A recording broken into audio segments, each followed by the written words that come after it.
What's up, guys? This is In the Corner with Destiny McCubbin, and today I am joined by a good friend of mine, Brian Smith. He is an entrepreneur, a military veteran, and today he is in the corner with me. How are we doing, Brian? I'm super pumped now that I'm here with you. This is awesome. You got a great setup. You got a nice team here. You got the whole operation in here. It's really nice. Yes, we got it going on. I love it, and I'm so happy to have you here. It is my last episode of the year. So great. Grateful you're squeezing me in. Finishing strong. Awesome. Yeah, thank you. Yes. What do we have here? I know we got a lot to get into about so brought you a little couple things here. So Triumph Cigars, O'Day Osborne is my business partner, and we started this. And Triumph Cigars is basically we're creating cigars that have influencers associated with it. So Hall of Famer Cub Swanson, he's got the Killer Cub cigar. You know, O'Day has the Jamaican Sensation cigar.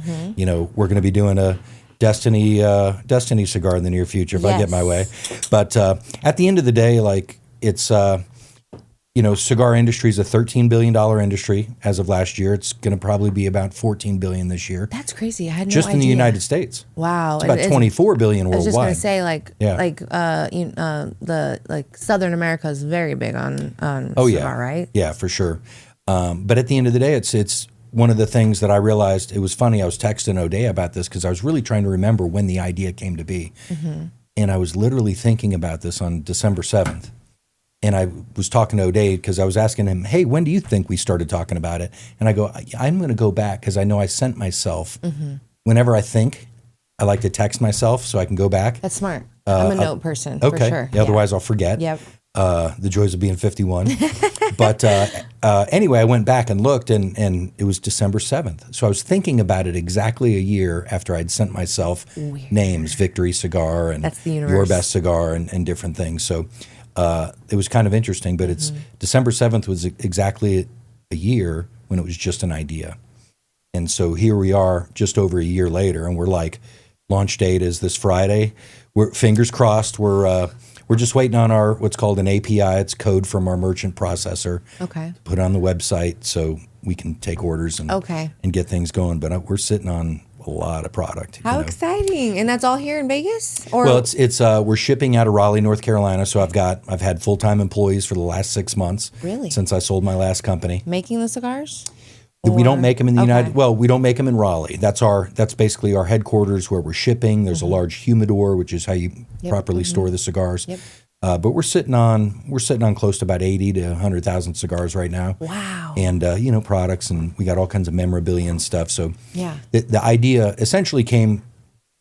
I did a whole podcast with O'Day. It takes a while to talk about it, but long story short is I'm an avid UFC fan. Okay. Have been for a long time, ever since I would say Forrest Griffin won. Okay. That's the Ultimate Fighter. The Ultimate Fighter, and then once it was on Spike TV because I was so broke.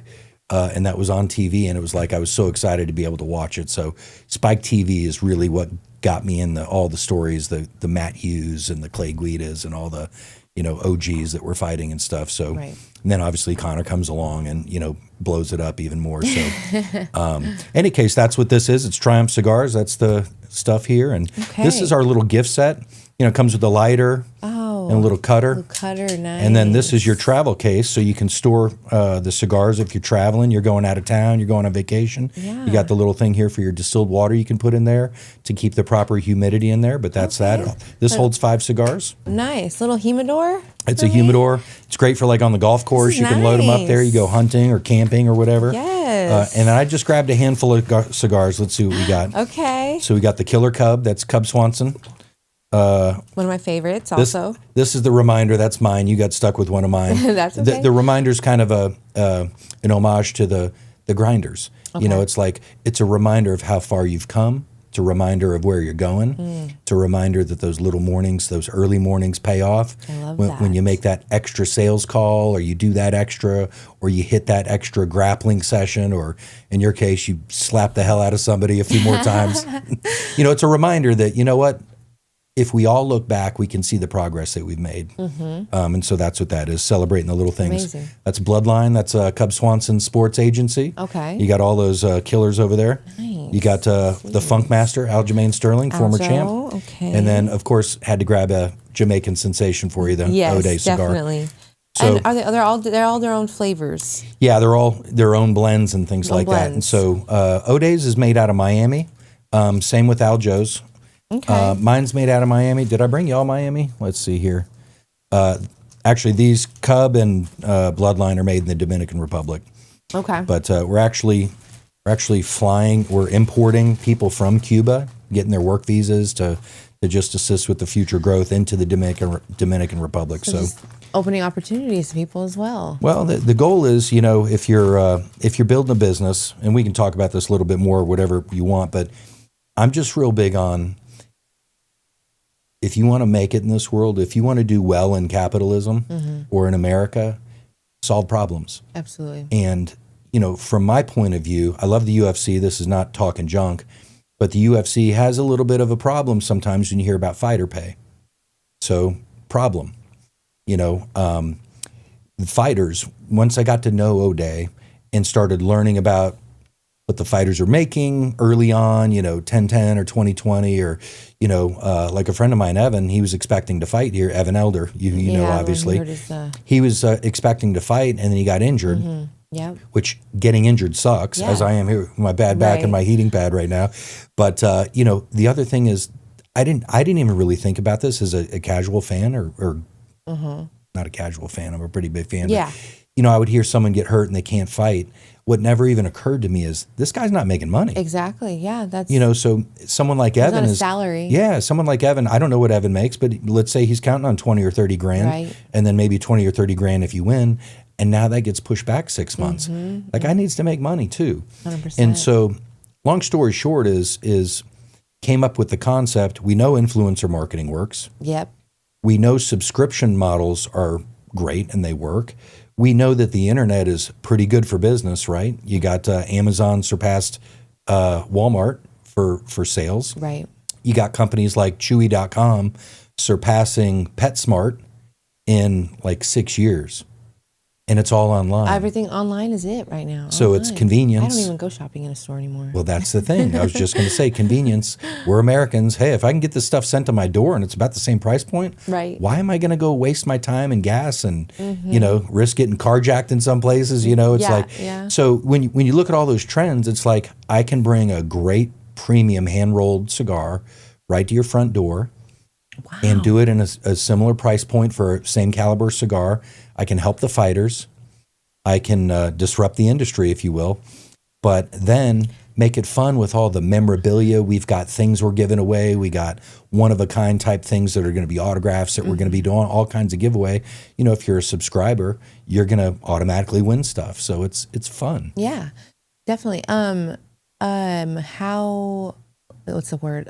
How's the price point on each cigar going to be? Like, is it like a varies? Well, they're all $15. Oh, however, for a cheap. premium cigar, it's a good Yeah. price. But it's also generally like for our launch, which I'm guessing this will probably hit in the next week or so, which we should be live. Fingers crossed. We better be. But you get 20% off in December. It's going to be 10% off subscriptions or 10% off your first order. So the whole model is we're hoping that you can sign up for variety packs to where you get maybe one or two of each fighter. Like a month? Like 10 a month. Subscriptions. Yeah, 10 a Okay. month. So let's say you wanted, and we got to keep it a little simple early on just because it's so, all the website details of structuring things. But ultimately what we want is to have options to where, rather than just getting 10 a month of one cigar, you can do a variety pack. Or down the line, you can have a variety pack where you choose 5 different cigars and you get 2 each. So we're going to end up, evolving over time. But Right. it's basically if you're looking at $135 for 10 cigars, and then you get the chance to win memorabilia, you get the chance to qualify for experiences and things like that. So I just basically built a business that I would have loved to have been a customer. And when you say the chance to, qualify for experiences, is that like maybe like a UFC fan type thing, like maybe like an event, or what's the experiences? Yeah, so this is a work in progress, but Okay. some of my concepts are going to be, let's say if you were a subscriber from January through, you subscribed every month, we might do a giveaway for some people. Okay. And it's winning a trip to go to a UFC fight That's with so cool. with a couple fighters or something. Yeah. Or maybe it's me and O'Day or Cub Swanson. I don't want to volunteer these guys. Right. But, they got to be on board with it and schedule permitting as well. But there's that. There's, Clay Guida is one of our guys, which he's such a great guy. Dog. He's exactly who you would think he is. Really? He's a ball of energy. He loves the Great Lebowski, so we're quoting stuff all the time. But he owns he does what's called Gills and Thrills. Mm-hmm. So like one of the experiences down the line might be, let's say you were a 12 out of 12 subscriber, which means you had your shipment go 12 out of 12.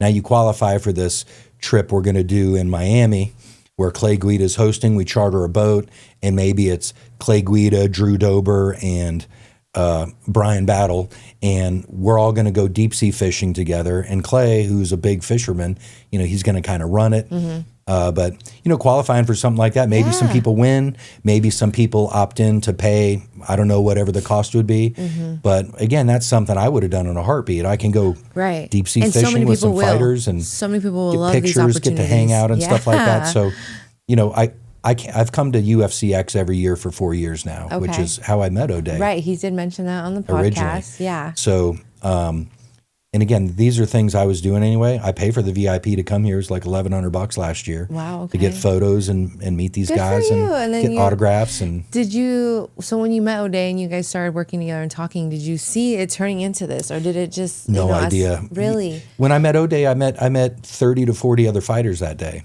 Wow. The one thing I'll say is that I knew O'Day. Mm-hmm. I had a picture printed off because I saw he was most likely going to be there. Yeah. I knew, but he wasn't like one of my favorite fighters or someone I really loved or anything like that. Right. But truthfully, when you meet O'Day, like O'Day loves people. Yes. And he's a talker, and he just shares, and great energy. Like if someone told me like, O'Day's a dick or something, like I'd be like, that's a red flag for you, my dude. Yeah, you know what I mean? if he's being rude to you, what are you doing wrong? Right. Yeah, like you brought absolutely. something on yourself if O'Day's being a jerk to you. So true. And so, any case, when I met O'Day, we just hit it off, and ultimately I ended up following him on Instagram because I was like, wow, he's such a nice guy. Like I'm gonna give him a follow, right? Yeah. It doesn't cost you anything to follow somebody, right? So I give him a follow, and as fate would have it, he's great with his content,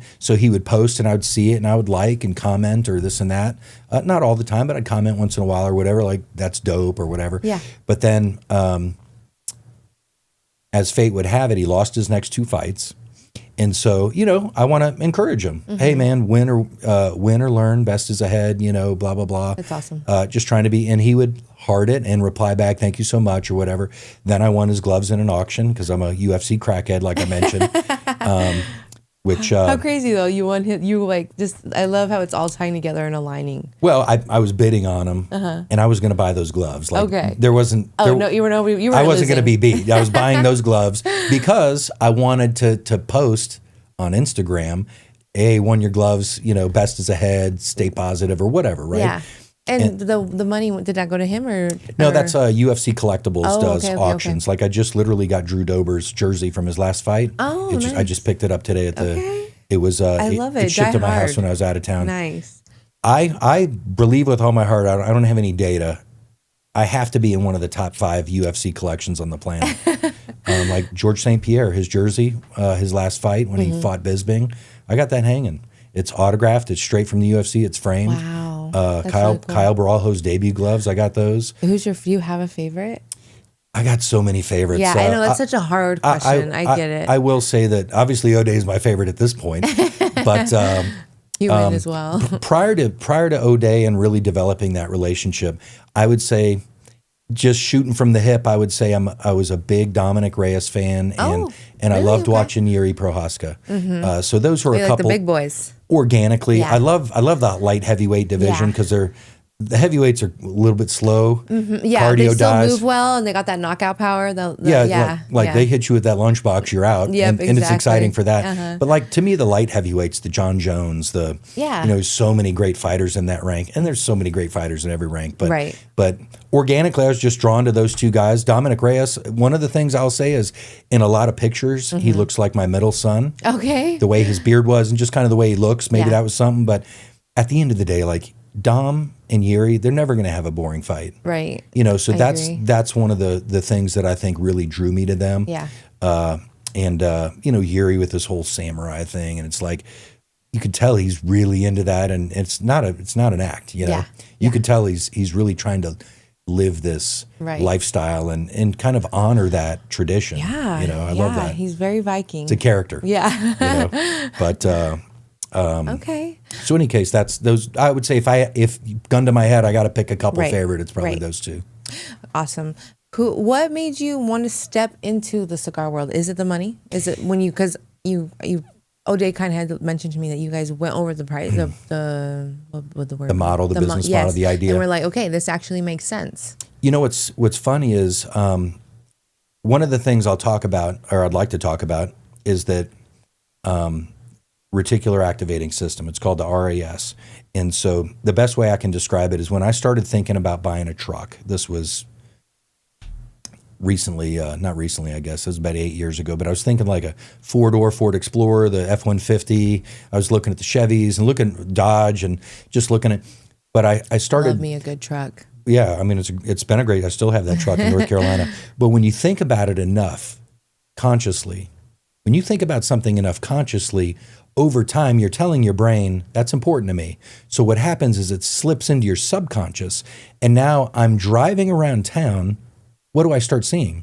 The truck. I start seeing trucks everywhere. Yep. And that's because I meditated on that enough to where now it's popping those out. I've told my brain and my subconscious, that's important to me. Now my subconscious is pointing those things out. Wow, that's how that works. So that I feel like that happens to me all the time, you know? Yeah, and that's what it is. And it could be used for good or used for bad. Like I joke about, like when you see an article like math is racist. Well, that's someone who's probably obsessing about racism all the time. Mm-hmm. That way, all of a sudden, everything looks racist, awful, yeah. You know? And so it's almost like manifesting in your mind, too. Like you're thinking about it, that it just finally comes to fruition, in a sense. Well, when you think about it, when we're driving down the road, our brain is processing so much. We're processing sounds. Like right now, you don't hear it. You hear the air conditioner now. Yes, I do. So you were tuning it out a second Right. ago. Wow. But now you can hear it. Yep. And so our brain is filtering out so much information on a regular basis that we're telling it what we want to focus on. And so being a lifelong entrepreneur, I've been self-employed almost all my life since the military. But when you focus on opportunities, what opportunities? How can I make things better for other people? What do I dislike in my environment that I can make better?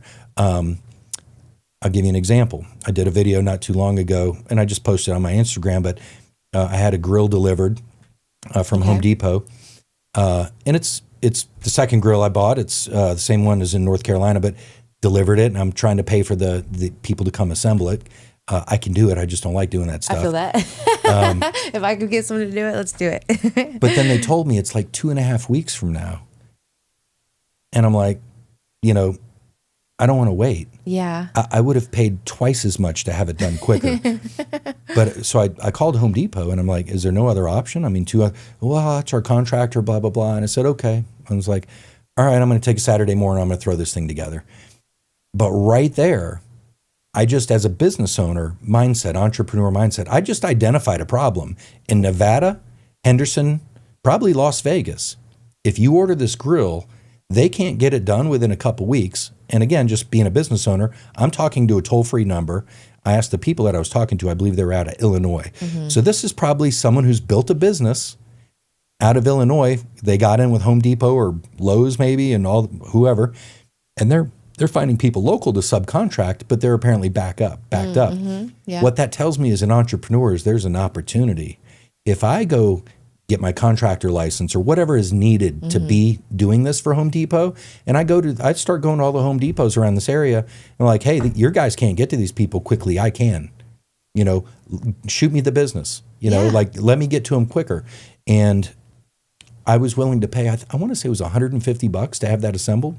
And it took me, never assembling one of these, about 3 hours. Oh, okay. And I'm not good with this stuff. Right. I know how to do it. That's I can not bad. do it. Yeah, that's But pretty again, quick. I made some mistakes because I've never done it before. You put something on backwards and you get down the line and you're like, fuck, I did that backwards, And you got to undo a bunch of stuff, redo it. It's got like the like this A here. All of that. Oh my gosh, I'm not good at stuff. So even with all that, I want to say I did it in like 2.5 hours. Okay. And afterwards, I'm like, I could get this down to about an hour.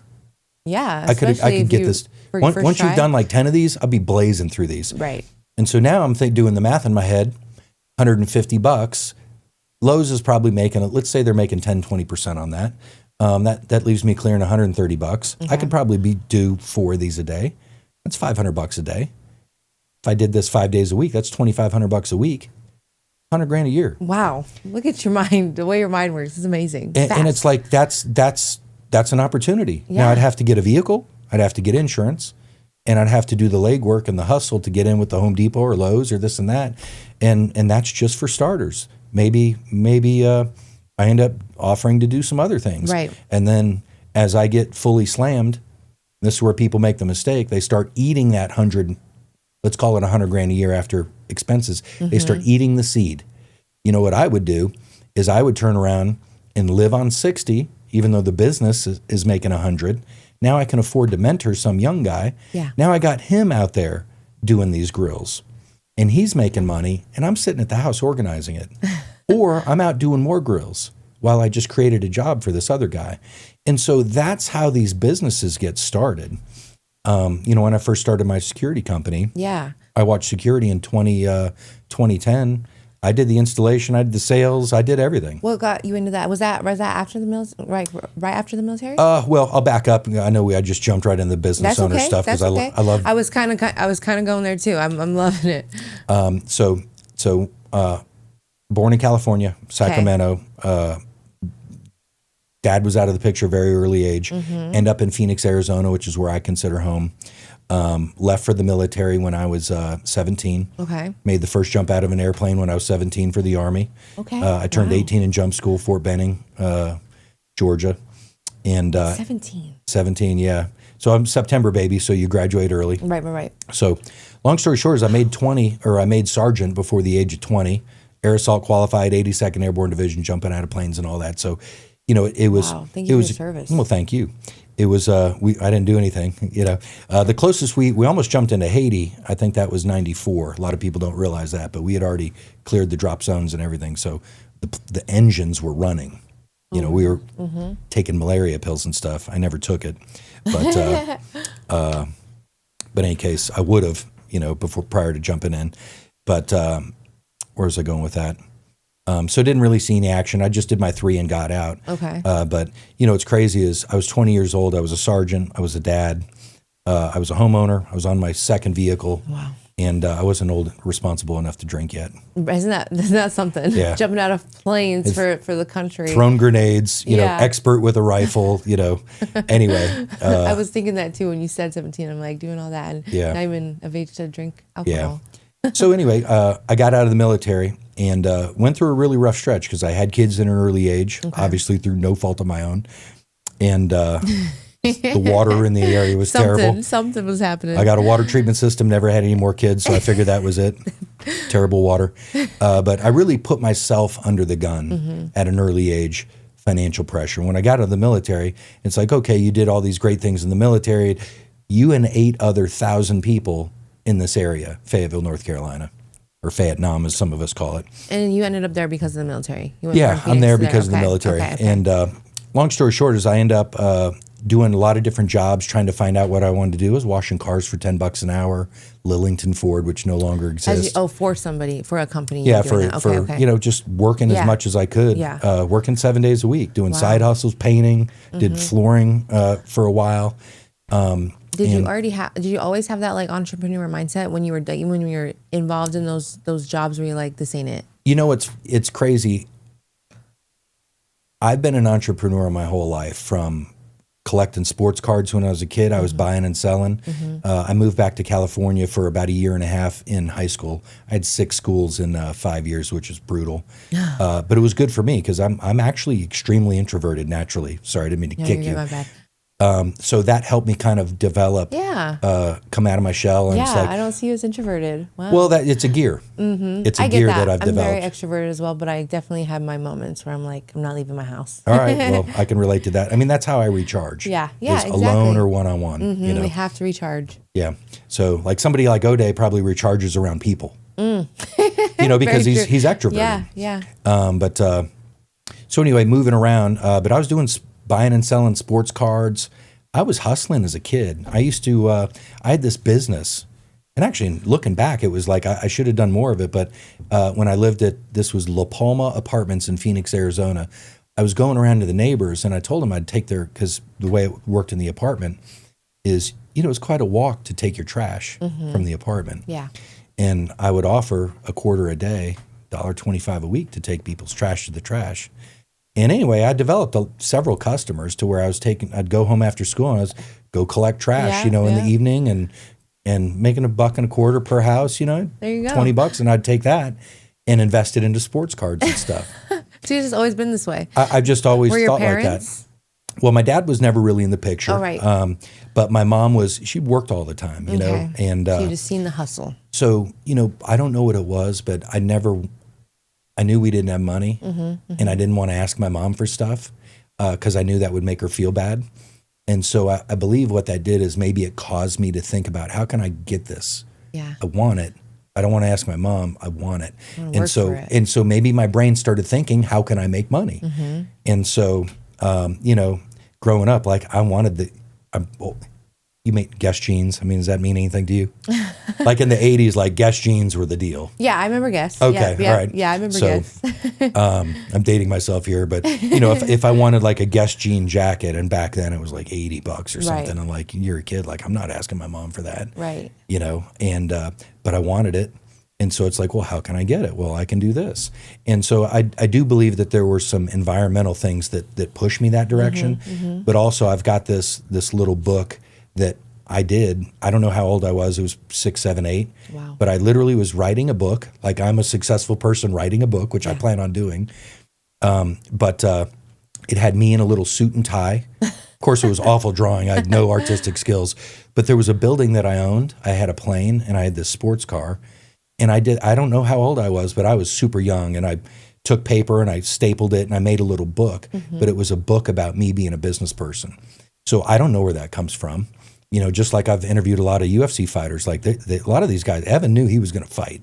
Yeah, no, yeah. A lot of these guys. So I do believe that there's something, maybe we get into the quantum field and different things. I do believe we choose our life. Okay, I think so too. Good or bad. I've studied a lot of like near-death experiences, or there's a great book out there, I don't remember the name, but a doctor that put a bunch of people in hypnosis. Okay. And I don't want to go too far down that rabbit hole because we could talk for hours about that, but he kept coming across past lives. And then this guy would keep encountering this in his practice. And then he would start saying, like, I keep seeing this, like this guy's talking about being a Jewish girl, that died in the Holocaust or something. Anyway, what he did is he went back and he started asking for specific things. And then he was able to verify these people really existed.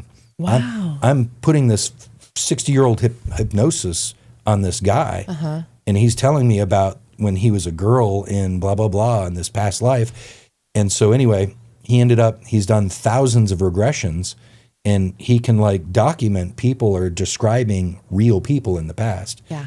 And so any case, one of the things that I gleaned from that, listening to some of that content, was the fact that like this one man that was a girl that died in the Holocaust, he chose that life. And so his soul, we're getting way off. No, we're going way down a rabbit hole. But he chose to experience that pain, wow, to come into this planet or this experience, and chose that journey to feel those things and to experience those things. Right. And I just think it's fascinating. Yeah, no, absolutely. I'm sure I just went way off track. That's okay. That's All right. okay. We're gonna bring it back around to entrepreneurship. Back to the business ownership. Yes. So I finally landed in sales, which I had a friend of mine that started selling security systems. This was 97, 98. Okay. Straight commission. You're running telemarketing leads. And I was so broke back then. But he showed me what he had made. And, respectfully, I'm like, well, if he's making that, I know I could do better. And then my first month in sales, like I didn't know anything. It was horrible training. Like everything was awful, but I was nice. I would go into a customer's house and I went on literally, it was 2 presentations that this guy Frank took me on. He's the guy that recruited me to the company called Protect America. They're no longer in business. They sold or what have you a long time ago. But I went on 2 appointments. The first one was a cancel. He sold the second one. They had bad credit and they didn't qualify. And then I got a little pitch book with like 6 pages in it. And it's like, here you go. We're going to give you appointments tomorrow. I'm like, okay, like this is how I make money, I guess. That's it. Just throw you out there. So I think what you can learn from this experience is you don't have to have it all figured out. You don't have to know everything. If you're waiting to know everything, you're never going to do anything. So you just got to start moving forward. And then you got to learn along the way. And that's with anything. It's probably MMA. That's probably SLAP. That's athletics. Even this. Podcasting, same thing. Podcasting, interviews. I always tell people, I'm like, I'm literally just learning as I go. Well, look, go back to Destiny's first podcast or my first podcast. No, exactly. They're not anywhere near Joe Rogan's first podcast, you know? Yeah. Same thing. You level up so much, you know? And it's as a person too, like just the way you speak and things like that as well. So yeah, no, I totally agree with that. You just kind of got to go for it. You're never going to be ready sometimes. You just got to get ready throughout the way, right? Sure. Well, John Jones wasn't always John Jones. He had to start somewhere. And that's one of the things I have a theory because so many of these fighters are so nice. It's actually blown my mind how nice and humble and like genuine everybody is. Really? Before you like got close to them, you thought they were going to be like, kind of how they fight? I thought there'd be nice people, but I thought there'd be a lot of egos and what I always associated with, like, I guess, like growing up watching boxing, like they're running their mouth, they're massive egos, sports, NFL, NBA, like massive egos. Then you get around MMA fighters and they're all just so down to earth. And I do believe it's because they've had their asses kicked all the way up the chain. Oh, yeah. Yeah. It humbles you. It's the most humbling sport. So, and I think there's some great thing about that because in business, when you start your business, you're going to get your ass kicked all the way up. Right. And so you just got to know that going into it. But there's a great book I want to recommend called The Magic of Thinking Big. It was written a long time ago, but I think it's chapter 2 talks about 2 diseases. It's procrastination and detailitis. And I am the polar opposite of detailitis. I didn't have a cigar manufacturer. I didn't have anything. I just decided I was going to do it. Just woke up one day and was like, no okay, background we're going in to do cigars. this. No background with UFC fighters. No background with online businesses. No background with subscriptions. None of that. Just decide I'm going to start moving forward and figure it out along the way. Really? So what about your security company? Well, security business, we're a trade, Okay. So now I had a great website that pulled I up guess that makes well. sense. We were one of the highest rated security companies, which 5 stars, right? Yeah. Well, 4.9 at the end. Yeah. Which is really great though, because you're dealing with people. 15 and years customer and service. What's technical stuff too. I mean, Yeah. you get Karen is mad because her doorbell camera doesn't work, and well, Karen, you changed your router. like that's not an us problem, that's a you problem. So anyway, and we're nice about it, but some people are just tough. But anyway, I always say like 98% of your customers are going to be great.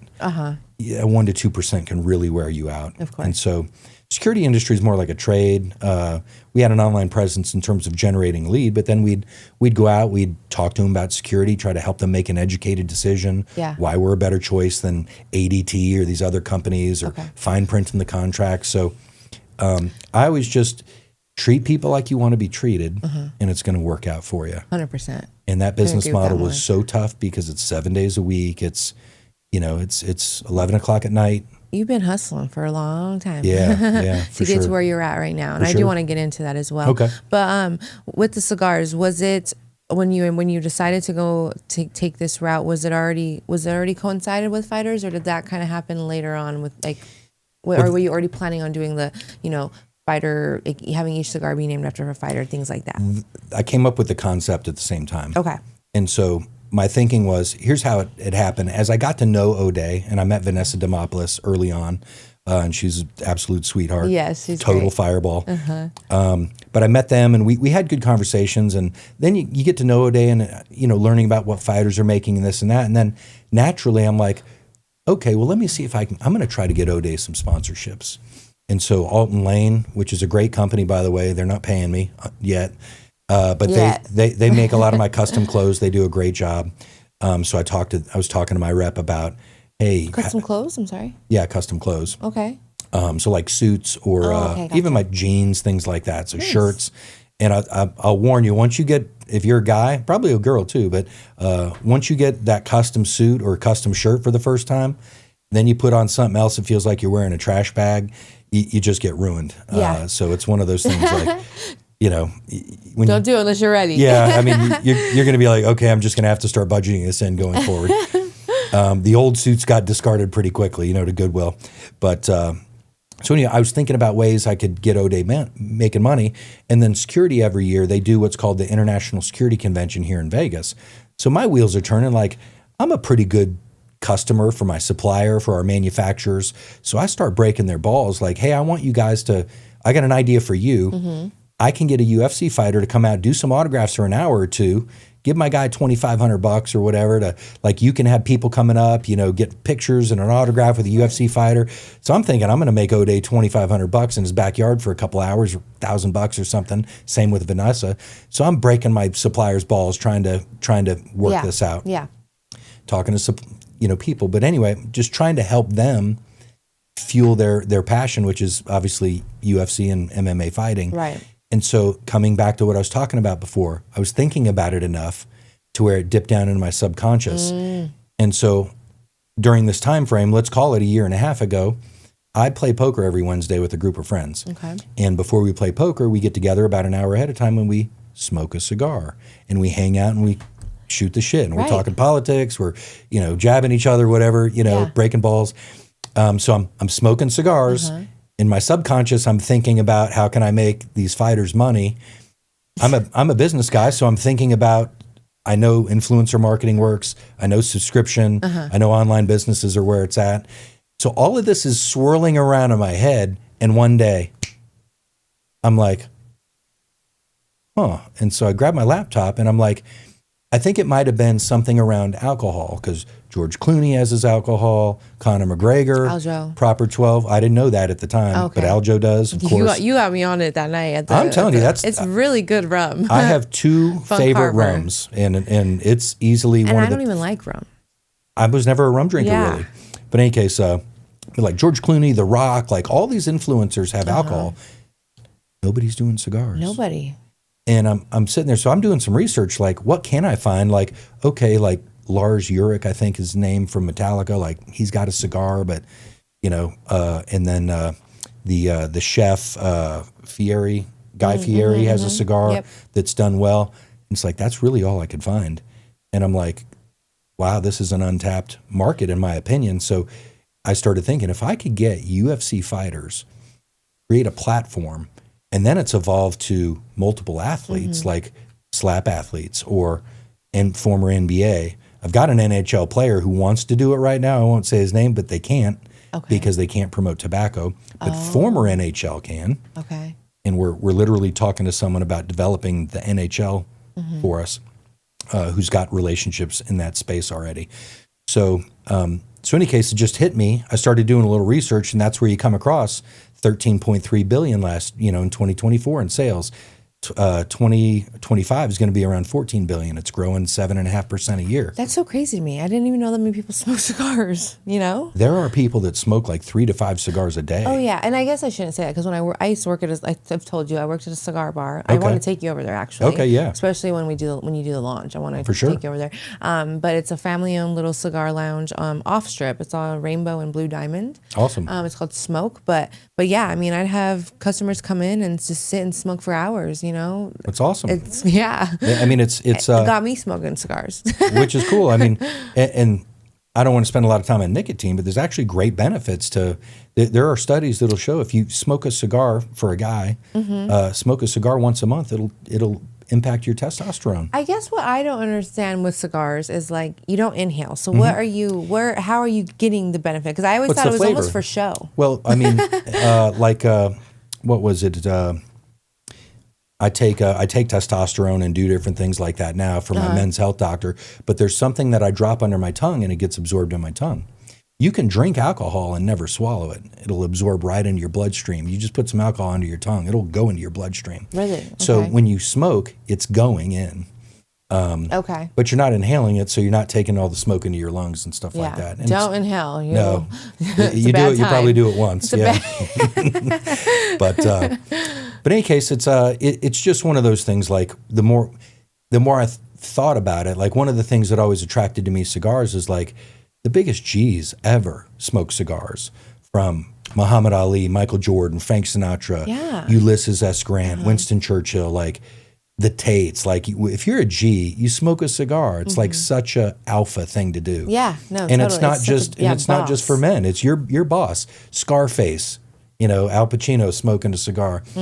So I am a weenie when it comes to cigars. I haven't my palate hasn't grown, so I still like I like the sweet ones. well, I mean, everybody starts somewhere. It's like with wine. I started with the sweet wines, and then you evolve to like good Cabernets and different things like that. So when you make the cigars, you let the fighters pick their own. What'd you call it earlier? The blend. Blends. It depends on the fighter. So somebody like Drew Dober or Clay Guida. These guys were already big cigar smokers. So they had, I like a Maduro, I like this, that, blah, blah, blah. For example, I'll just talk about Drew. Like, he likes Nicaraguan cigars. Okay.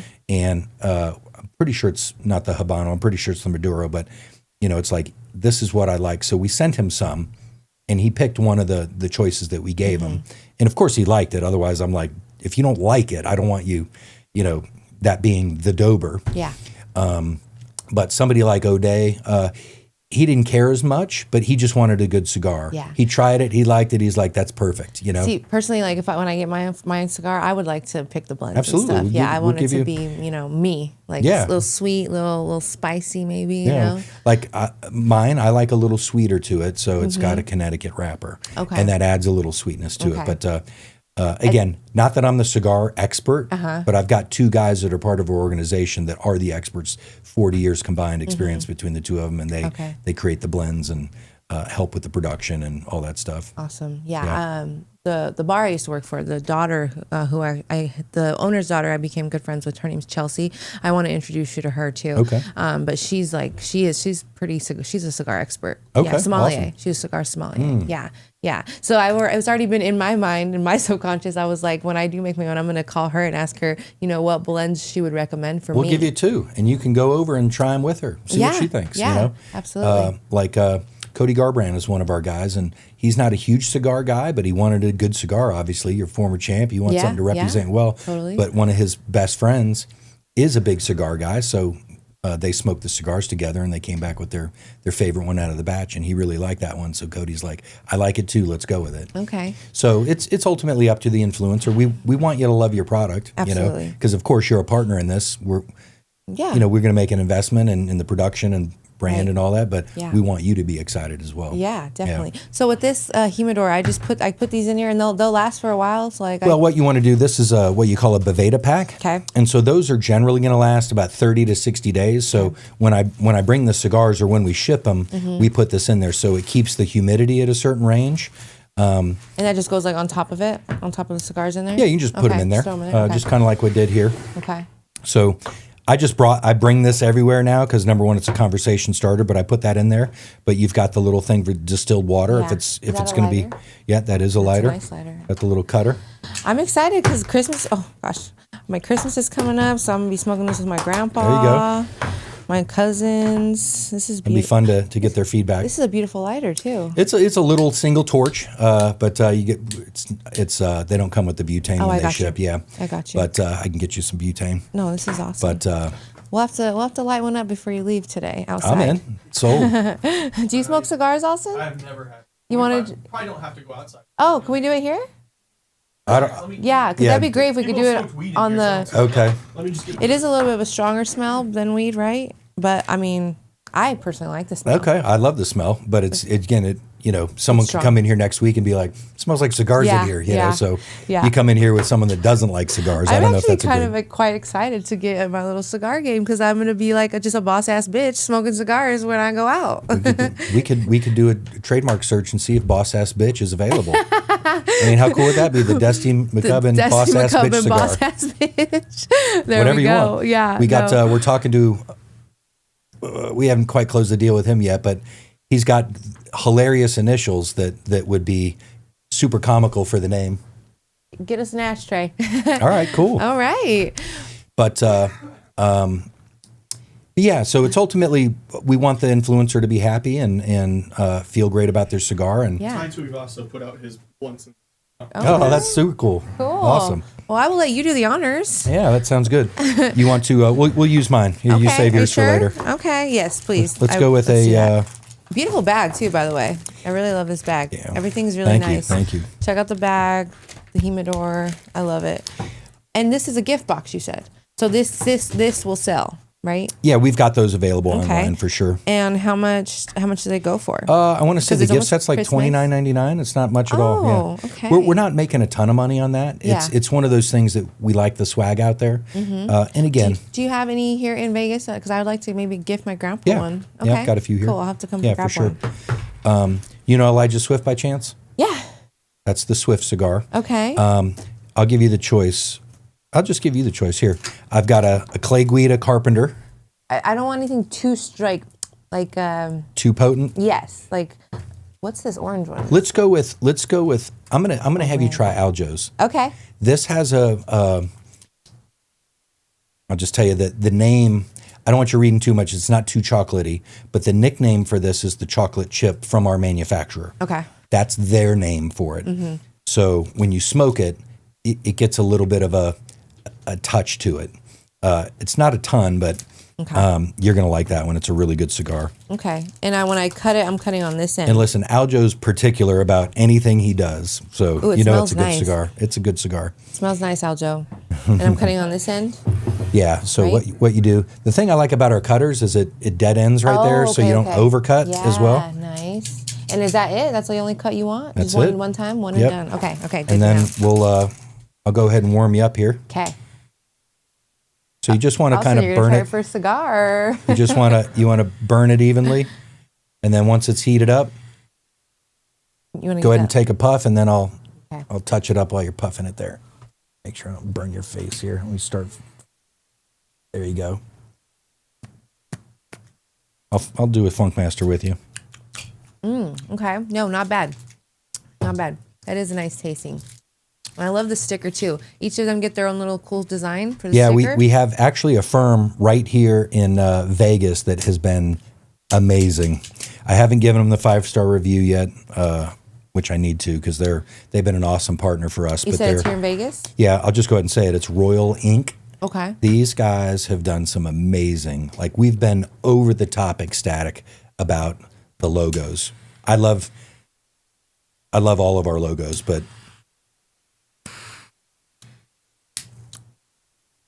you can catch that little chocolate vibe right out of the gate. Yep. But Very faint, like you said, but yes, you yeah, taste it's very faint. Austin, you want to come do this little puff? Make sure I do my job. Well, you're going to smoke a cigar whether you like it or not Of course. right now. But little things like there's something called we've got a draw machine. All of our cigars, it's a $4,000 machine.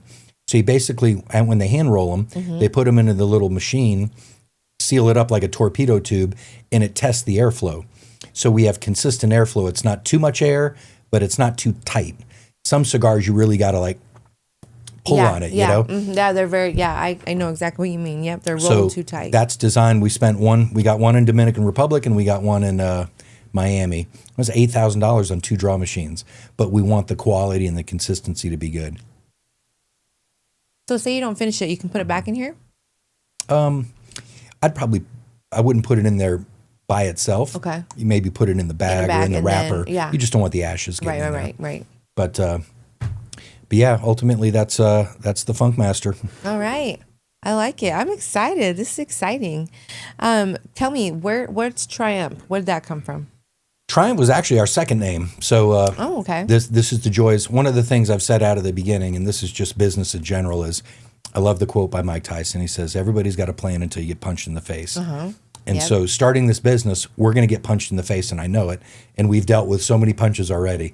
But, you know, the one thing you can expect in business is you need to expect the unexpected. You're going to need more money than you thought. It's going to take longer than you thought. It's going to be harder than you thought. Man. go into it with that mindset. That way, when it happens, it doesn't hit you. So we got threatened to get sued right out of the gate. What? By a company, because we were doing Your Best Cigars was the original name. And I had reserved several. But any case, bestcigarprices.com threatened to sue us. Your Best Cigar, bestcigarprices.com. What the heck? That means- And initially I'm like, if your clients are getting the two of our companies mixed up, they're not that smart. Right. But in any case, it's one of those things that, would they have actually sued us if we proceeded? I don't know, probably not, because we're not even selling competition for them. We're doing all our own cigars. Mm-hmm. It's one of those things where, okay, I'm going to spend $5 to $10 grand rebranding, start from scratch here and all that stuff. Because the other side of that is, let's say I said, no, F you, we're going to move forward with this. And then they do actually try to sue us. And it was about a 50-50 whether they would win or not. But I didn't want to get a year down the line after building this brand and all that. And now we're lawyers, we're in court. And let's say we did lose in a year and a half. Now we're paying damages. Now we got to rebrand everything. It's just not worth the risk. Mm-hmm. And so we ended up shifting gears, like, all right, piss off, we'll go do something else. And I like sharing that story. I'm going to share that story on lots of podcasts. Best cigar prices, trying to smash a little guy, trying to start a company. Piss off. Piss off, mate. But that being said, I actually like the name better.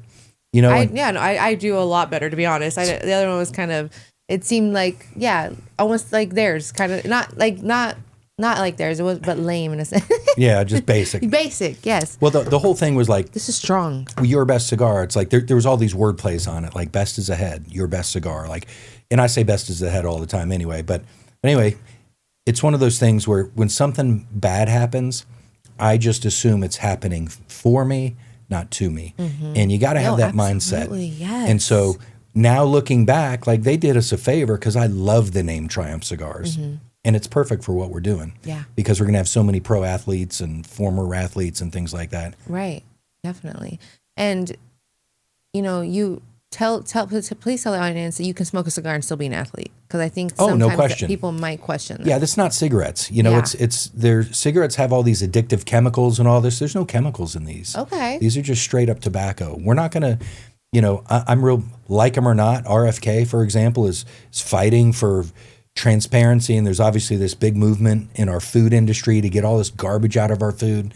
I'm part of that movement. I want clean food. Last thing I'm going to do is make a cigar that has a bunch of chemicals in there. So I want it to be good for you. I want it to be healthy.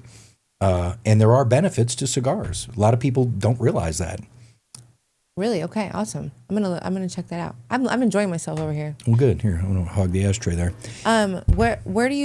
Where do you see yourself? Where do you see this this brand, the brand? Like, what's your long-term vision for the brand for Triumph Cigars? I believe with all my heart, within the next 5 years, we're gonna have 500 influencers from business people to former athletes, NHL, NFL.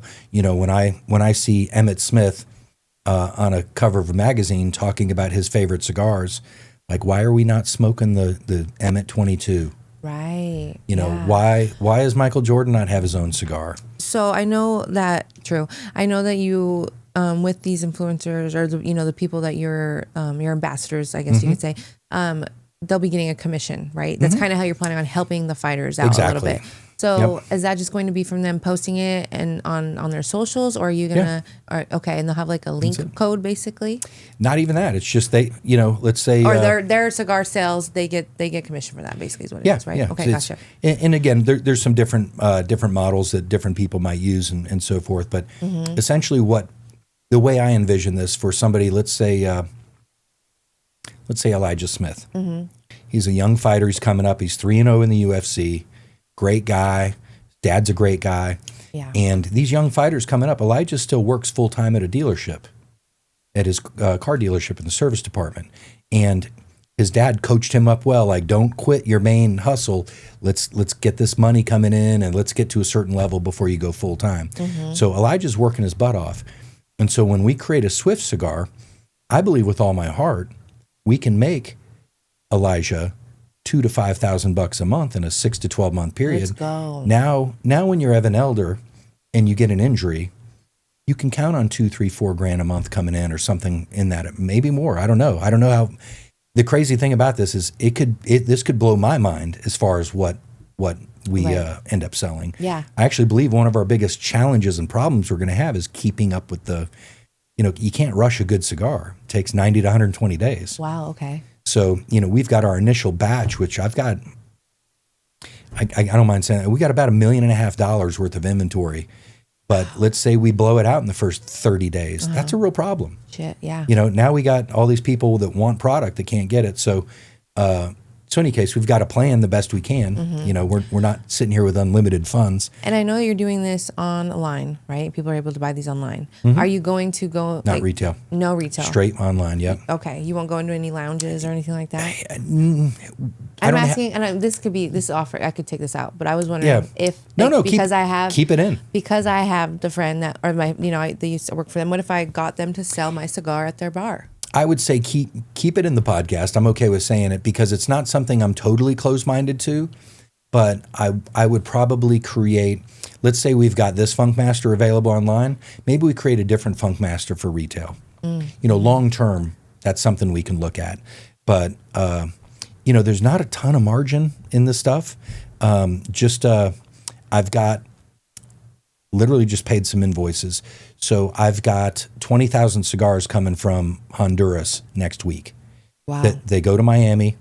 I got to pay, I think it was 56 cents per cigar just for the broker fee. So we're talking $11,000 just for the broker. That doesn't include the 18% tariffs. That doesn't include the cost of the cigar. That doesn't include the $8,000 in shipping. So when you started thinking about all this, was this because you have that entrepreneur mindset and your mind kind of looks at all different aspects? Were you already thinking about these things? Yeah. Oh yeah. Yeah.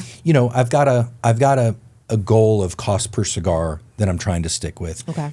And then that doesn't include my full-time employees. That doesn't include the $30,000 humidor we built. It doesn't include the office space in Raleigh, insurance, like all the miscellaneous stuff.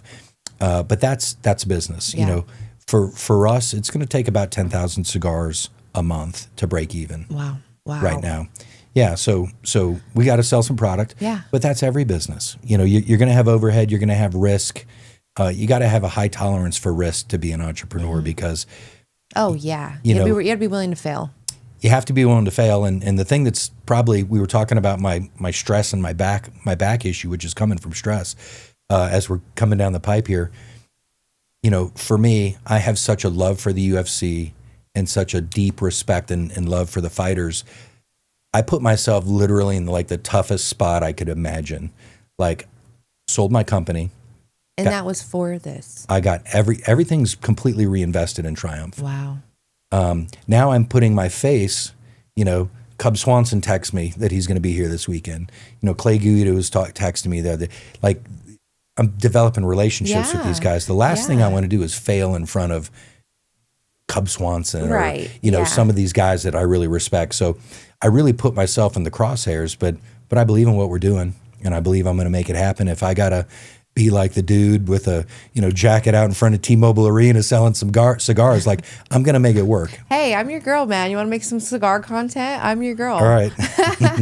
But so that being said, you don't have to be the smartest guy in the room. You have to be willing to take the chances and you have to just be willing to do whatever it takes. Not too different from professional athletics. 1,000%. Yes. So you were a big fan, obviously, that's kind of what drew you to the combat space. But was it O'Day that kind of connected you to all these fighters, or were you already kind of connected? No, it was O'Day. Wow, O'Day. okay. The great thing about it, and again, hindsight's 20/20, but I didn't know this at the time, but O'Day is like the perfect networker because he talks to everybody anyway. One of my favorite stories about O'Day Osborne, and I don't know if I told you this already, but I was at the PI with him. He had invited me there and we did some video and training and stuff, and we're going to check out. And anyway, they eat for free and I'm sitting there waiting to pay. And O'Day's ahead of me and he's talking to the guy working the cash register. He's like, "What's up, man? How's your cat?" And I'm listening like, cat, what? Yeah. And so O'Day has a 4-minute conversation with this guy, 5-minute conversation with this guy about his cat, because last time O'Day had gone through the line and he's friendly with everybody. And he just remembered. Well, he That's saw so cool. he saw the guy's energy was down. Normally he's upbeat and this and that. And O'Day had evidently asked him the week prior or something like that. Hey man, you okay? Is everything all right? And the guy's like, man, my cat, blah blah blah. So of course when O'Day sees him again, he's asking about his cat. That is O'Day 101. Yeah. That's just who he is. It doesn't matter if you're 100%. Dana White or the janitor at the PI. Like he's talking to everybody. He loves everybody. I didn't know that. He's a light for sure. I didn't know that until I got to know O'Day. So I couldn't have picked a better business partner. Yeah, And absolutely. he was training with, he's great friends with a lot of guys like Aljamain, and he got us connected to a lot of people. But now that I'm starting to get connected, now I can Creating use your own my, relationships. I can create my own, like Elijah Smith. I won his debut jersey in an auction, and that's how we connected. And then it's like you create these relationships and then they connect you with more people. So yeah, it's a great. And then there's opportunity. You know, if you're I'll just say this right now, like because I look at everything, and when I see Neil Magny starts following Triumph Cigars, I'm like, oh, Let's go. I'm like, that's so fucking And cool. he fights this weekend here. No, he just fought. No, he's fighting again. Is he really? Yeah, he fights this weekend. Yep. How did I not know that? Anyway, but I'm really good How did friends I with, not know that? I'm good Okay. friends with his wife, Okay. Kat Leonard, and I didn't know that either, to be honest. but I got one of his jersey as well. But in any case, it's like he started following this, so it's going to be one of these things. Word spreads. Like when people realize, like, man, I can make $2,000 to $5,000 a month pretty easily doing nothing, Right. and I got my own cigar. That's kind of dope. Sick. You know, and, So dope. and you're not investing any money. We bankroll the whole thing, and I just think it's cool. But it's you know, we're committed to making sure we have happy customers. Last thing I want is you know, Cub Swanson gets his friend that has a shitty experience with us. Like, Yeah. I don't even care if they don't know a fighter, but that's where it comes back to the 4.9 stars for 15 years. Like, we care.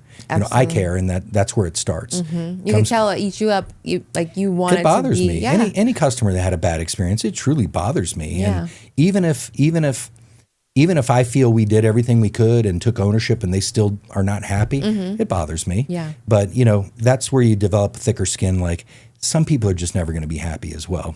You know, unfortunately, you got a small percentage of people that are miserable. And if you give them the opportunity, they're going to be miserable with you. And, you know, I try to have empathy for those people, because it's like, listen, man, your doorbell camera is really not causing you this much grief. You know, That's so true. I try to have empathy. Something like, else is definitely you got a happening lot of stuff probably below going on, surface, or yeah. and you try to have empathy, but some people wear you out. Yeah. And I've had shouting matches with customers. Like, Oh, I'm sure. well, just I've fired customers, like security business. Mm-hmm. You know, someone calls in and they're talking to my 24-year-old administrator, and I can Yeah. hear she's having a hard time with someone. I've only had to do this maybe a few times. I'm like, Leslie, put them through. Really? She knows what that means. Oof. So I'm grabbing the call. Like, hey, how you doing? This is Brian. I'm the founder. What can I help you with? What's going on? Yeah. Tell me what's going on. And I said, first off, you're not going to talk to my people that way. Oh, good on you. You know, like, and I tell every customer, my number one customer is my employee.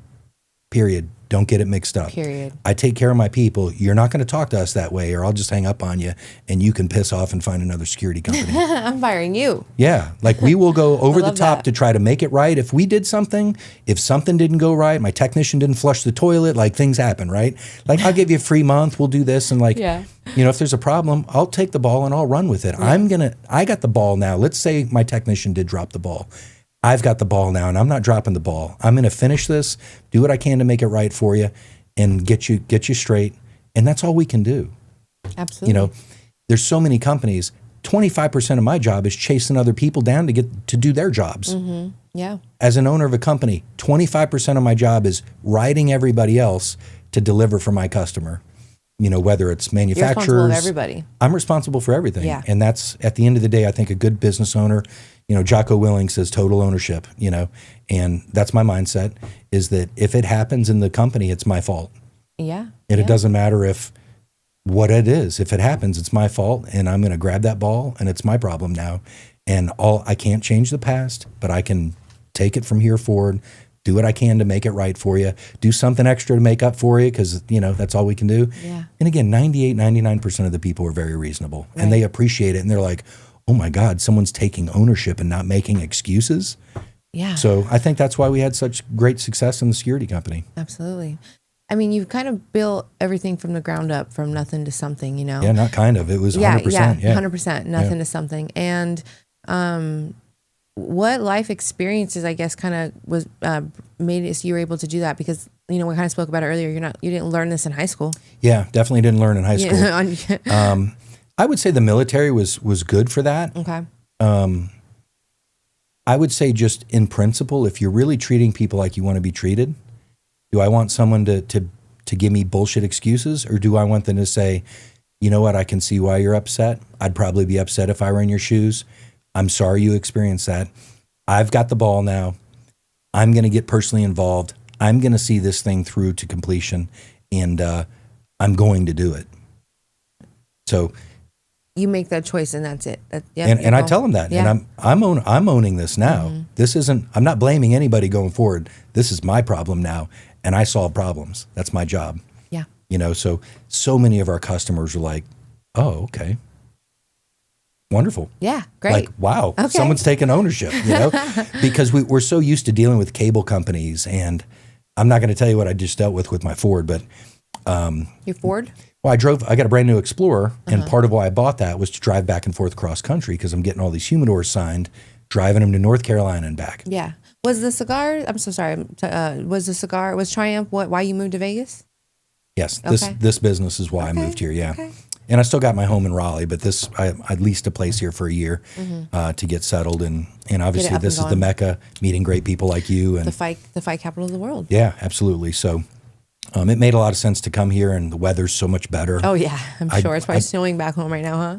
Well, I was there for North Carolina yeah, for you a just week got and a back. half, and it was like raining like almost every day.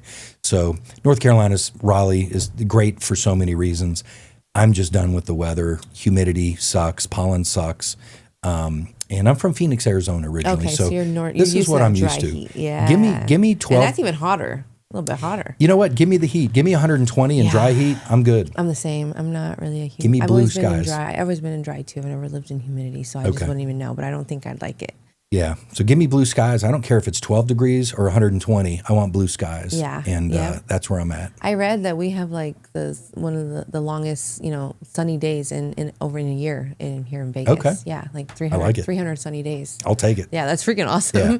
I enjoy That's it. why everybody's happy. Blue sky and sun. Exactly. Yes. Did I'm sorry, what was your last question? Or? No. What's a piece of advice that you would give to somebody that is wanting to build something from nothing, such as yourself? Yeah, I would say in a perfect world, you're going to do something you really enjoy. The great thing about this, now again, the caveat to this is that I'm 51. Okay. So I've worked lot of my experience, ass off my yeah. whole life trying to find different answers, things. The other thing is, as you're working jobs you really don't care for, or doing things you really don't love, like I didn't love the security industry. Okay. I believed in it. I was great at it because I was good at customer service. I'm good at sales. Like I love building a brand, so there's a lot of things I didn't like about it. I don't like technology really. Okay. I don't like tech support. We had to have trucks. You got to have a service area. You get a customer that's an hour away that has a continuous problem, a reoccurring issue, that sometimes it takes 2 or 3 trips there to figure it out. Like I just paid a guy who's making $60,000 a year to go there 3 times, an hour each way. That adds up. Yeah. Gas was $4 a gallon at one point there recently, and all that kind of stuff. So Wow. long story short is advice. You may not find your perfect fit right out of the gate, but what you need to be doing is as you're going through things, as you're learning different things, pay attention to what you like, pay attention to what you don't like as you're doing things. So when I got into sales, I realized like I'm pretty good at coming in here to somebody's house cold, developing rapport in a short period of time, creating confidence. And the better I got at what I did and more educated about what I did, I humbly say I'm top 1% of what I did in the security industry. Yeah. Like I'm going to Sounds outsell like it. anybody. 15 years.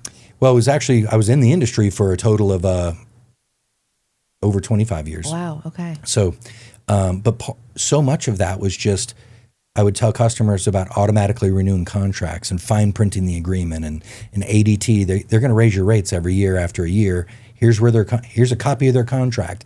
So when I went in to do a sales call, like I'd close like 98%. Like if they didn't go with me, they probably didn't get security. Oh. And so that good. Not to toot my own horn, Toot but it. I knew my product. When you're just good to people and you're honest with them, and when they ask you a question, don't dance around it like a politician does. Answer it point blank and say, you know what, that company, when they said that, they're right. Yeah. That's their advantage over us. Just own it. However, you got the owner's cell phone. You don't have the owner's cell phone over there. So I'd come back to some of the positives. So I'd say that's a negative, and they do a great job at that. So that's a good point. When you just treat people like you want to be treated, people are going to, I've told people, I've gone in houses before where we looked at their whole thing. They just bought a house. There's a system in there and this and that. I'd tell them, I go, you don't need to go with us. Yeah. Contact this company. They're a good local company. I have to come in here and change out this, and this. That's going to cost me, my raw cost, like $600 plus technician. They can just turn it on. I'd recommend going with them. And if you're having bad problems or service, give us a call back, and then it probably makes sense to do something. Yeah. And people would be like, what? Like, yeah, that's what I would do. They're a good company, Because you didn't love security so much, like you said, was kind of making the jump to being like, okay, I'm gonna go and chase, this, something that I'm. I was definitely ready to get out. Yeah. I mean, 25 years of doing something is tough. Absolutely. But even in an industry that you do like. But the thing about Triumph, and back to my original point is, I found out what I loved early on. Like I love sales, I love training people and mentoring people. I love building a brand. That's one of my favorite things. Like this is fun, so fun for me. So when you learn all the things that you're good at, and here's the other thing, when you learn the things you're not good at, I'm not good at administration. Okay. Filing taxes, bookkeeper stuff. Like I've got Julie, who I don't think you haven't met her. She's our COO. She's the best. She compliments me in so many ways because she offsets her strengths or my weaknesses. And That's important. And so somebody like that is making six figures a year. Yeah. Who I sold the company six months ago, and I've paid her ever since. She's never stopped getting paid. But she went into this. I gave her 1% of this company, or O'Day and I should say, because she's such a valuable part of like a military, cover your flank, cover your backside. Like she covers my backside on my weaknesses. So these are things you learn along the way, like what you're good at, what you're not good at. And then you got to find ways to complement yourself to who can where even you're you weak. out. Yeah. Okay. And it's kind of like a good marriage. Like a good marriage, your partner's going to compliment you. Yes. Okay. I like that. It's kind of a similar thing. Yeah. But I was talking too much. I'll let this go out. But yeah, so that would be my advice is just start something. It may not be your dream gig right out of the gate. Like I would build Triumph Cigars for free. And I literally mean that with every ounce of my body because I'm loving every aspect of it. But I came into it with resources where I can pay people to handle the back end. It's a little easier doing it now versus when I first started I watched security. I had to do everything. I had to do the books. I had to monkey around with all the minutia and all the details, and I'm not good at that stuff. Yeah, that's the not fun part. Yeah, so I think that's an important part is learning your strengths and weaknesses, and then make your money. Even if you're not loving what you're doing. Another great book I'll recommend, Rich Dad, Poor Dad. It's probably one of the best books you can read. Okay, and what's it about? It's I'll give you two things out of there that are huge. So first off, and then I want to definitely come back to my point. Let me come back to my point, then I'll talk about the book. Okay. So let's say you start doing something and you're making $60,000 a year. You're not crushing it. You're not loving it, but you're making money. And what you do is you live on 30 or 35 or 40 grand a year. You're banking some money. So what most people do, or what a lot of people do, is they start making 60, they start living on 60. That's the mistake. That part, yes. Now you trap more money, yourself. More problems. Well, but it's not though. But that's kind of where it comes from, right? Is that people bury themselves and now they can't quit. But if you're taking 20 grand a year or $1,000 a month or whatever that number is, putting it off to the side, because you'll hear so many people like, oh, I'd love to go do such and such. I can't afford to. I got a family. I got kids. I was a single dad of 3 boys when I started iWatch Security. Yeah. Actually, I was married and became a single dad in about a year, just to be accurate. It's just doing it. It's just doing it. Yeah, and the thing is, that was much tougher because I didn't have the extra money, but I knew I could do what I needed to do to make the money. But it was still difficult because you're reinvesting so much money as a business owner, basically doing a lot of work for free, working a lot more. But my point was, don't bury yourself into a job that you can't quit. Don't start living on 60, live on 30 or 40 and bank that other money so you can fund your future opportunity that you do want to do. Yeah. That's number one. So Rich Dad, Poor Dad, coming back to that. Basically the premise of the book is this guy grew up with 2 fathers.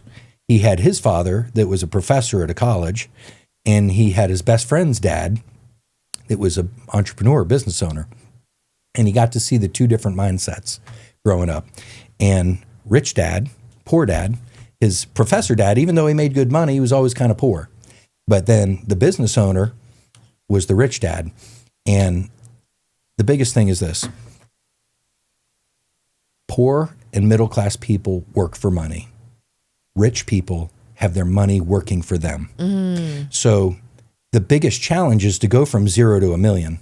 So like I saw one of the Tate brothers were saying something the other day, when you got $20 million in the bank, it's easy to make money. You throw it in the market. If you're making 10%, you're making $2 million a year. Yeah. Like, this is easy now. But the hard part is going from 0 to $1 million. Okay. And so how do you do that? Well, you got to work for money because that's all you have. You have to provide value to somebody else to get paid. Okay. Now, if you're washing cars like I did after the military, I can only make so much money doing that. I'm not adding that much value. But when I'm a salesperson that can generate 6 figures of revenue every month, I'm more valuable. Okay. Yeah. So first off, you got to learn skills that help you make money. And then once you start making the money, live on a lot less than you need. So then you take that seed money, think of it as seeds. You don't eat your seed. You want to plant the seed. It takes a little while for the seed to come up, but when the seed comes up, now you got all these apples and you got more seed. So to use an example, I just got paid on some dividends, and I don't have a ton of this stock, but it's Enterprise. It's not the rental car. It's Enterprise Fuel. They deal with gas and stuff. Okay. Here's the thing. I don't even really know that much about what they do. I love their dividends. So I've got like 360 shares, 370 shares of their stock, and I get dividends 4 times a year. And it's my last dividend was like $121, $122.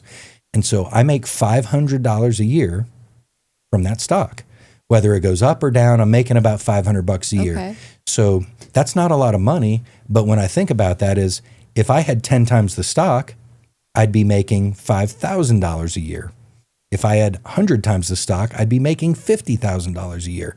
So the goal is, let's say you're a waitress at a restaurant and you're making decent money, no tax on tips right now, which is going to help you save more money. Right. But instead of, blowing it out and getting a new pair of shoes, instead of getting those, fat Nike, new Jordans or whatever, Yep. Instead of getting those fat, $500 Beats headphones, someone goes out and buy a pair of shoes. I went out and started a corporation for the same amount of money. And so what you do is you take that money and you invest it into something where you can get a return on investment. That could be memorabilia. It could be that share of that stock. I want to say that stock is only like $17, $18 a share. So let's say you started buying 2 of those shares a month. To get to what I have, let's call it 360, you need 180 months at 1 a month or 2 a month. Right. So you start investing, let's call it $35 a month, buying 2 shares. 180 months from now, that's 15 years. And that's a long time. But we're only talking $35 a month. True. Yeah. And now you're making $500 a year just off the dividends. And plus the market goes up over time anyway. Okay. But that's the thing is most people are going to eat their seed versus reinvesting it. Right. When it comes to business, you can exponentially grow things because you can combine your capital with your labor, as long as you're offering service to your fellow human. And that's the great thing about capitalism. You know how many millionaires are on this country? Take a guess. Oof. How many, like, percentage? Let me just tell you, there's around 340 million people in America. Are we going to go percentage? No, let's just say A number? just a number. Okay, I'm going to say 1.8 million. It's over 25 million. What? So when you hear Are this, millionaires? yeah, Wow. that's worth a cigar. So out of 340 million, 25 million people are worth $1 million. Now, you're probably not sitting there with $1 million cash because that's dumb. I got you. You might have a house that's paid for. You might have investments. You might have a Roth IRA. You might have a rental property that's halfway paid for. You got things that are generating income where you have a net worth. But the goal is to start working towards that. And coming back to the school thing, why do the schools not teach us this? Right. I believe it's because they don't want us. I use they like this conspiracy term, but I believe the system was set up to create good little consumer slaves that you work your ass off, you give all your money to the corporations that are out there selling stuff, versus teaching us how to become wealthy ourselves. I couldn't agree with that more. I always say that, I wasn't raised really how to save money. Like, I don't come from, wealthy parents or anything like that. And I wasn't raised to know what to do with money, how to save it, how to invest it, anything like that. And I always think that too, like, school didn't teach us shit about life, right? To survive. It's true. And you don't even use this like what you did learn in school in life, even the math. I've never talked about Beowulf, ever, but we had to spend all this time on Beowulf in English class or whatever. But credit's another thing. Yes. Like I refinanced the Defender I'm driving out there. I just refinanced Taxes. that. And I got a much lower rate and I'm saving money, because of 800 credit score. So when you learn how to have good credit, when you learn how to invest your money, these are all things I've had to learn on my own. Yeah. My mom, I love her. She loved me. She'd have done anything for me. Yep. She didn't know. And it's not their fault either, She's product did the same thing. Now, she learned later on in life before she passed, but she got better at it. Yeah. But the thing was, like, I learned all this on my own, and I learned through trial and error, and I made a lot of mistakes, You said you were going to write a book. Would you ever write like something like a mentorship book or something like that, or even like a online course or something? Well, there's one I want to write where it's basically how to go. I call it 0 to hero. I don't know if there's a name like that, but it's kind of what I'm talking about. How do you go from, let's say you're working at a Jiffy Lube right now and you're changing oil and you're making $15 an hour. How do you go from that to being financially independent? That's the book I want to write, because there's so many. I don't want to say it's easy, but just putting the grill thing together, I can literally be making $100,000 a year probably within 30 days. Right. Wow. Just from scratch. I'm like, teach me how to put that barbecue together. So that being said, like, there's so many opportunities out there. We just got to look for them, and the average person doesn't know. And the other thing is I can't stand the mainstream media for a number of reasons, but this like victim mentality and this system and all this kind of stuff, it's just so much of it is teaching you that you're a victim. You're not a victim. They're telling you that because those same didn't teach you the things you need to succeed. Yeah. And that's where one of the things I love about MMA is because it's like a microcosm of life. It's like you can see if Aljamain Sterling is the champ, he had to grind. He had to pay the price. He was broke for a long time. He was, you're working your way up. There's so many parallels to that in business. Yeah. And I believe that's why I love watching the journeys. It's kind of my soap opera, if you will. It's like Real Housewives for me, Right. Except it's exciting. Real Housewives. It's exciting and it's not drama BS, but it's actually like you get to see people's journey in real time, and they're literally fighting for their dreams, Yeah. So, if you're not careful, the media will talk you out of what you have available. They'll tell you because of your sexual orientation or your color or your gender or whatever. Like, I'll tell you this, the free market doesn't care what you like to if you like to suck or lick. It doesn't care. You know what I mean? Right. Like, the free market is, if you add value to your fellow human, you're going to make money. If you become valuable to other people, they will compensate you. If you would have come I would have paid $250 to save myself 3 hours of monkeying around. I literally would have.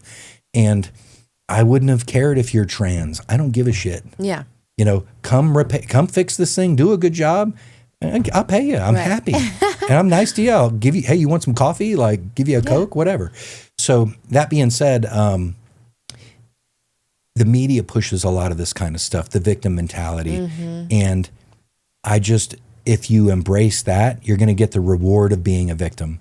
If you embrace the winner mentality, if you look for opportunities, if you embrace accountability, if you embrace work ethic, if you embrace lowering your ego to learn and be willing to just keep moving forward and overcome obstacles, you're going to succeed. You know, the one thing I'll say, I don't know if we're going too long, by the way. Yep, almost time. It was. Well, we can wrap up on this if you want. I just lost my train of thought. The joy of being 51. This was good too. What was it? It's gonna come to you. It's gonna come. We were talking about. We might have to cover this on my podcast because I'll remember 5 hours from now. Yeah, exactly. Write it down when you do. Text I will. yourself. And you might have to watch our next podcast when we do ours. But long story short is just get around people that are dreaming. Get around people that are not bitching and complaining, and just content with their regular, you know, and then complaining about it. Oh my! I just had a conversation about this today on the way here because I've know some people in my life who complain about everything they got going on in their life, but you're not doing anything about it. Yeah, right. You're just living this mediocre life, and I'm sorry that sucks for you, but I'm not. Right. Like sometimes I think they look down because I'm like, doing this for free or whatever right now. But I'm like, I'm trying to build something here, and that's the only way you can do it. Yeah, exactly. Right. And you're perfecting your craft. Yes, 100%. And those people. And you grow. It's just like training. It's repetition. Every podcast I do is repetition. You know what I mean? But like you said, if we look back on the first one to now, it's different. Totally different. I'm not gonna lie. I feel like I'm a little woozy. I'm not woozy. You catch a little buzz. I feel buzz. I could even feel it the way I'm talking. You catch a little buzz. It's a good buzz. It's not like you can't drive or anything. I'm like, ooh. But one thing about association, you become the 5 closest people to you, that's you. So if you look at the 5 people closest around you and you don't like what you see, you got to start working towards, you can love those people, but you just got to get yourself in the right environments with people that are going to stretch you and grow you. Coming back to MMA, I was listening to your podcast with, you had Chepe and that's Vince. A good one. That was a great one. Thank you. But I don't remember who said it, but they were saying, I think it might have been Vince. They're all such great guys. I've never met Chepe. I've got one of his jerseys too. Chepe's great. I might actually have 2 of his jerseys. Anyway, one of them was saying, I came here because I was getting my ass kicked.